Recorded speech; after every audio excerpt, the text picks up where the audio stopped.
Welcome to the WORKOLOGY podcast, a podcast for the disruptive workplace leader. Join host Jessica Miller-Merrill, founder of WORKOLOGY.com, as she sits down and gets to the bottom of trends, tools, and case studies for the business leader, HR, and recruiting professional who is tired of the status quo. Now here's Jessica with this episode of WORKOLOGY. Welcome to the WORKOLOGY podcast sponsored by Clear Company.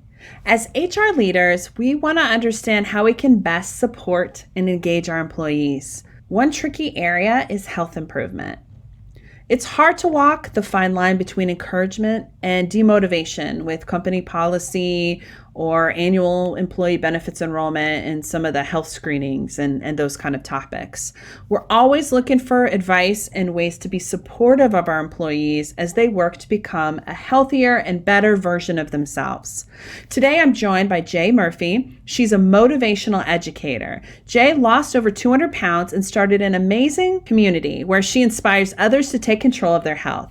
Jay, welcome to the WORKOLOGY podcast. Thank you so much for having me. I'm excited to be here. I can't wait for everyone to hear about your journey and the things that you're doing. So first, let's start with you. Can you talk a little bit about your weight loss journey and how it led you to starting this community?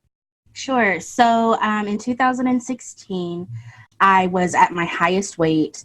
I had experienced two really tragic deaths of people really close to me in my life. And then I had an incident happen that really tested my physical limitations, and I decided enough was enough. I was tired of taking my life for granted, and really it was pouring all of my time into my family and everybody else and putting me on the back burner, and I said, this is enough because this isn't life. And so I started working out with my trainer, and who was a friend of mine, and started posting my workouts on Instagram, just kind of like a digital vision board for me. I didn't have any friends or family on my Instagram account, only fitness accounts to keep myself motivated and encouraged. And from there, people started to see what I was doing and comment and share their experiences and their struggles. And it turned into becoming Jay, which was just a platform for all of us to support each other and to share our experiences in working through trying to reclaim our health in a larger body. I love it. And you are inspiring so many people. And I hope that like the purpose, what I really wanted to get out of our conversation is how can you help HR and workplace leaders help, motivate and provide support to their employees who want to make some sort of transformational change. What motivated these healthy changes? You said you had some things in your family, like some death in your family that sort of resulted you to maybe not focus on yourself, but why did you decide to change? What was the turning point for you? So I was at a point in my life where I needed to work and I was finding it really challenging to find employment. No one wanted to hire me because of my weight. And of course they can't say that. But the underlying tone was, a lot of excitement when they saw my resume, when we did phone interviews, and then when we met in person, you could see the energy change in the room. And then it was like, thank you, no, thank you.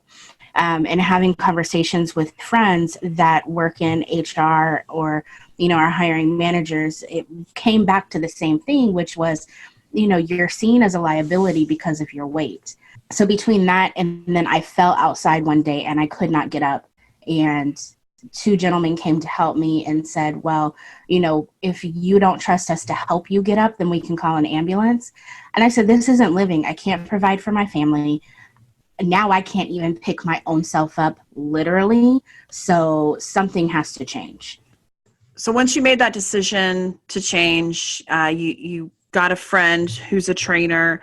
What are some other ways that you found support outside of Instagram and your trainer? I called on some friends that I knew understood the journey, that understood the struggle.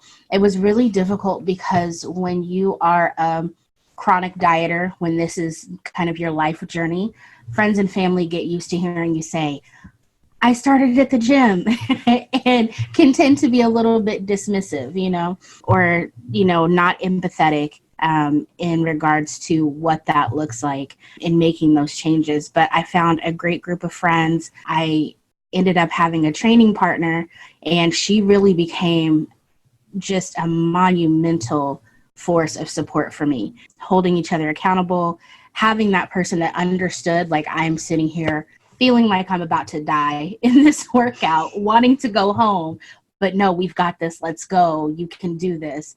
And then I also leaned on like group activities, group exercise classes. I just told somebody the other day that nobody goes into a group exercise class because they like to smell a bunch of sweaty people in a room together. They go in because it's support. You have those people that hold you accountable. They start looking for you. You weren't here Thursday. Where are you? How were you? Are you coming back? I'm going to see you tomorrow. I'm holding your space. So those kinds of things really helped me throughout my journey and continue to today. You mentioned something about your job search and how you didn't get a lot of feedback from employers when you're interviewing for a job, and you thought that it might be your weight related. What advice can you maybe give for HR people or hiring managers? I mean, technically we're not really supposed to say anything, but what would you maybe, I guess, wish that they would have or could have done? I wish that there was more empathy regarding people's personal conditions when it comes to their weight. I understand from the standpoint of, is this person going to be out sick a lot? Are they going to, require higher coverages with their insurance? Like, is this going to become problematic? I totally understand that. I've even had someone not want to purchase a chair for me because the chairs that they had didn't fit because of the expense. I understand all of that, but also knowing that sometimes you putting that aside and looking at the human for a human is the gateway that they need to actually be able to make those changes. Finding a job that could help me support my family and having that supportive community, as you become close to your coworkers and, you're in that environment, can sometimes be that catalyst for opening up the door for resources that you might not otherwise have. So employers, human resources, a lot of times they are the gateway to health improvement. Let's take a reset. This is Jessica Miller Merrill, and you're listening to the Workology podcast sponsored by Clear Company. We're talking about supporting employees through transformational change with Jay Murphy. This episode has been sponsored by Clear Company, a complete talent management software provider. Clear Company's software solutions include award-winning applicant tracking, onboarding, and performance management solutions. Hire, retain, and engage more top talent with Clear Company. Again, I love the work that you're doing, and I really love this community, this driving community force that is around you, and supporting and lifting up others who are also tackling their own health challenges and trying to, not always significant weight loss, but they're trying to live a healthier life. Can you talk about Get Fit with Jay and more about what that includes and what's it about? Yeah, absolutely. So Get Fit with Jay is my membership portal. I have a workout health and wellness membership vault where we began documenting my journey from the very beginning. I noticed when I started, and when I say this, people usually stop and say, you know what, you're right. When you look at workout videos, when you look at all of these fitness accounts, you're typically not seeing someone in the beginning stages or someone in super obese body performing these exercises.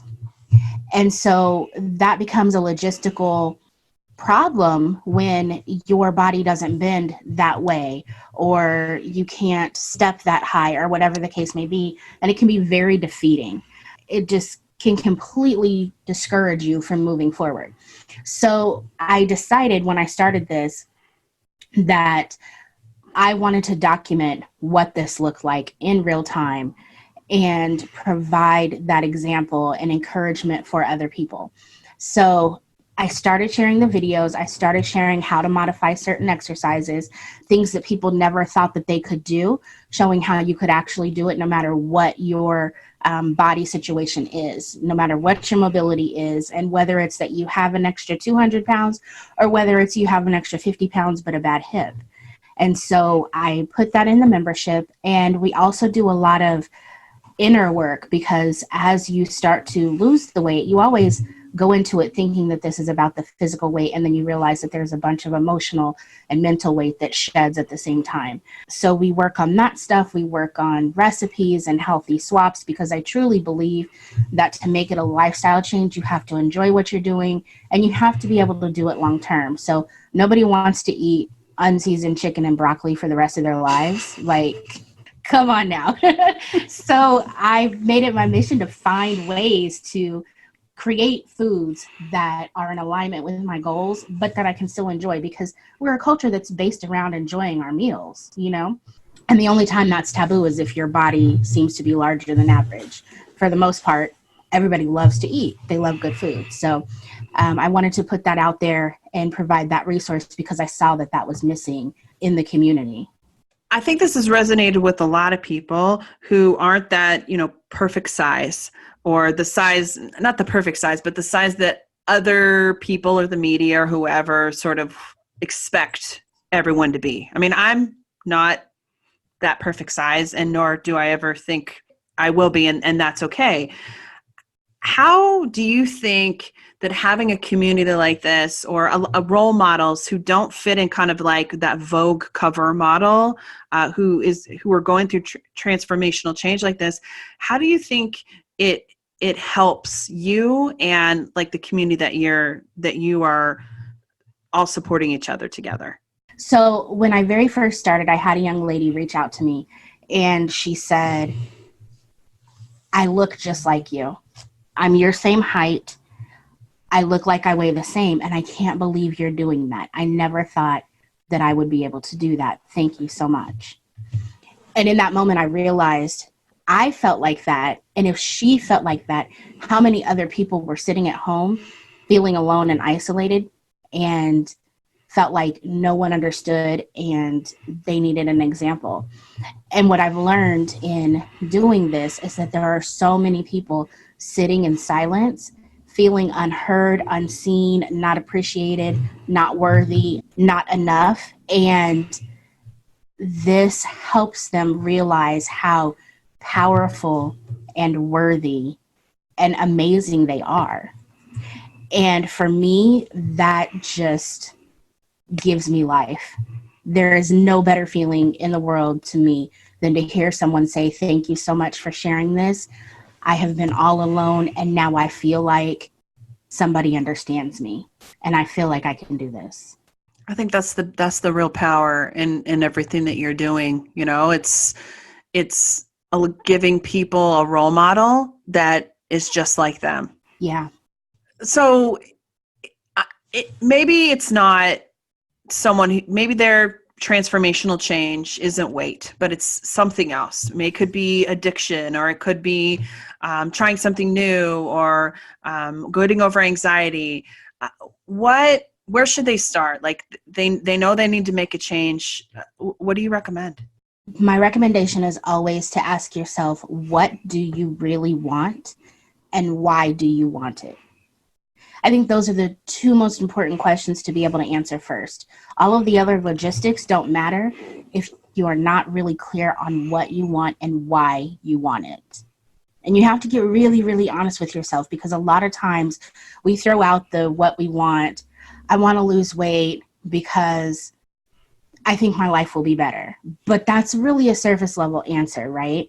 Or I want to do this because, and it's usually my quality of life will improve. Well, how? What is the specific thing that you want? Once you figure that out, it's mapping out a plan, and it's just small steps, little bitty steps. When I first started, it wasn't, okay, now every other time it was, I'm going to overhaul my diet, and I'm going to start working out tomorrow. I'm going to work out for an hour every day, and I'm going to do this. And you know how long it lasted? like a day and a half, you know? So what made it different this time is I said, okay, I know what I want.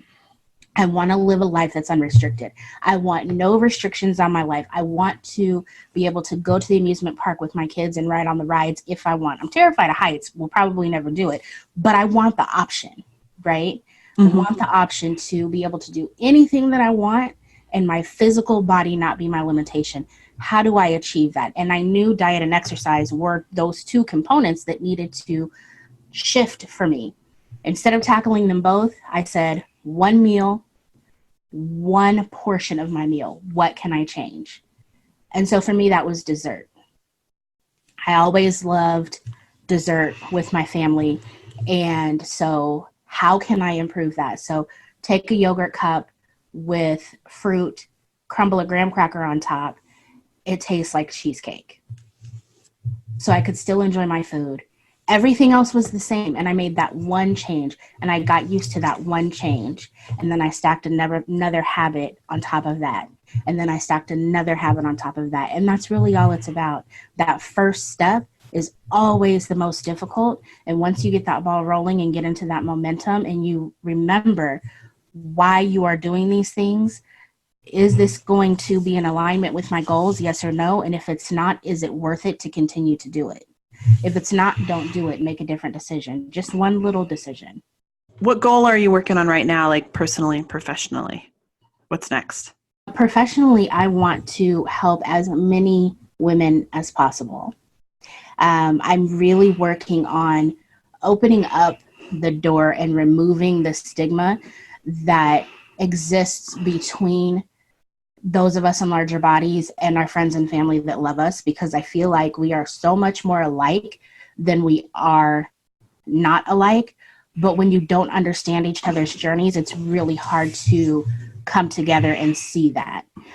So I'm working on that. I have a new platform called Dear Skinny Friends where we hold those conversations and talk about the things that we've experienced as people in larger bodies and share that other perspective that our friends and family might not have been aware of. Personally, I'm continuing my journey.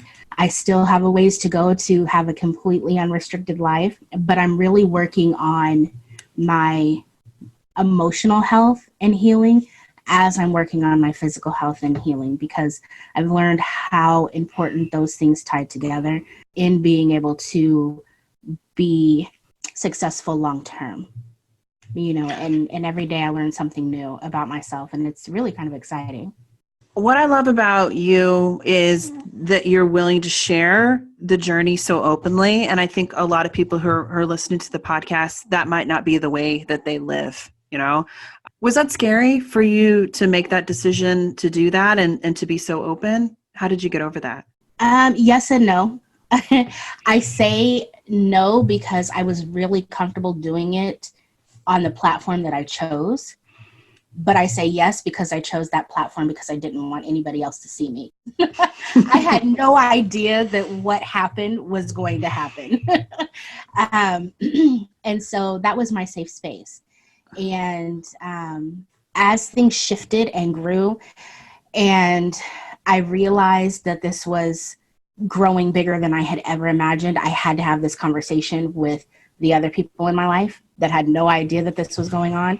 And it was a little scary. It was a little terrifying, I'll be honest. At the same time, what was more scary to me was the gravity of knowing how many women needed to hear and see this and what would happen if I silenced my voice, because I knew I needed it. It's something that I wish I had seen. And I always asked myself, what would have been different for me had I seen these examples 10 years ago, 15 years ago versus now? I love that. And I really think it's very, very brave is one word that comes to mind, but you're helping so many other people, many that you've never met, who are following your journey on Instagram and other places. And also you're helping to just sort of get the conversation going around this. Like you said, people with bigger bodies. And it's just being, I think, awareness and patience and understanding of each other, that we're all each very different, but we're also really the same. Coming from that place, I think is really important. Yeah, thank you. I absolutely agree. It's, I find I'm often asked how I deal with the negativity, and I always say I embrace it, and from a place of love and education, because I feel like miseducation is where that anger and negativity comes from.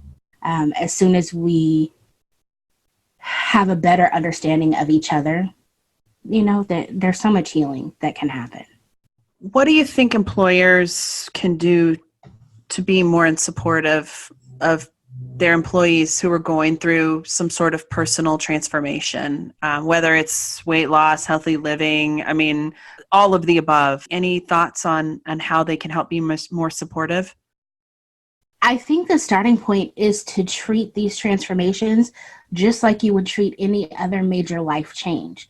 There are certain life changes that are approached with a lot of care and empathy and understanding, and all of the resources are provided, and it's take the time that you need. What can we do? Being very supportive in those situations. And then there are those like healthy living and some other transformational experiences that are met with more judgment and disdain. And I think that needs to shift. I think that if you have an employee that needs a larger chair, or that your employee is on this journey and you want to have the food truck come in, can you make healthier options? Can you rally around them in not a open sideshow spectacle kind of way, but we really all need to do better by ourselves, with ourselves type of a way, and create an environment that supports and enables these changes. For example, most workplaces, they shut down the access to the internet. You can't play the games, you can't do all of this stuff when you're on company time, right? So if you have an employee that has a gambling problem, you're not going to enforce that by having gambling games at family night during Christmas, right? Mm-hmm. So what can you do in those respects? Just be a little more mindful about those things. And if somebody needs special accommodations, find ways to take care of that. One of my worst experiences, they said when I needed a chair, I was pregnant with my son, and it was, it's not necessary, until I fell out of my chair, and then it was a problem. But I don't think it ever has to get to that point. That's true. Well, where can people go to learn more about Becoming J and all the things that you're working on and doing? Sure. So I'm at Becoming J across all platforms. It's JAI. So that's Instagram, Facebook, YouTube. My membership is at getfitwithj.com, and we also have becomingjay.com. Awesome. Well, thank you so much for talking with us. I hope that this inspires more mindfulness, but also maybe some personal transformation of our listeners as well. Thank you so much. I'm so excited that you have me on, and I appreciate it. Change ain't easy. Healthy workplaces benefit both companies and employees. It's important to keep an employee-first focus on workplace initiatives, even ones that encourage healthy living and weight loss programs. Rather than focusing on how a healthy workforce improves our benefit costs, consider it as a nice side effect and put the healthy workforce first by offering different types of support.